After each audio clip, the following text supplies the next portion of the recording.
Bible Basics Q&A with Professor Pete. Hello again, everybody. Peter Sibilio here from Lourdes University.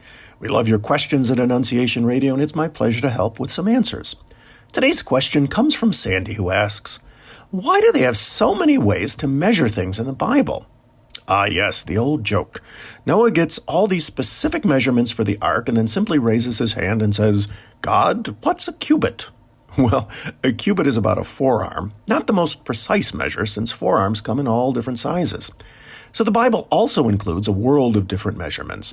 In Genesis 18, Abraham receives his 3 visitors with great humility. Let me, your servant, he says, get you just a little something to eat. But then he races back to Sarah and says, hurry up, make 3 sheas of flour into bread. Well, a shea is about 8 quarts of flour, and he wants her to use 3 of them. Poor Sarah will be baking all day and night. So even in the Bible, husbands want to underpromise, overdeliver, and leave the wife with all the work.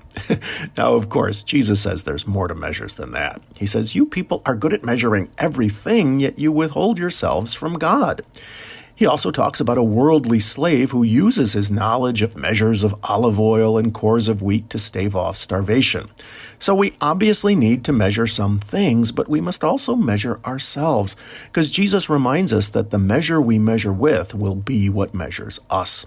And we have all of this from our Bible, or our canon, and that word comes from a Greek word for measurements. So this week, let's find a way to give without worry or measure, since that is how God gives to us every day. And let's thank you, Sandy, for this most measured question. And thank you all for listening. We are listening to you.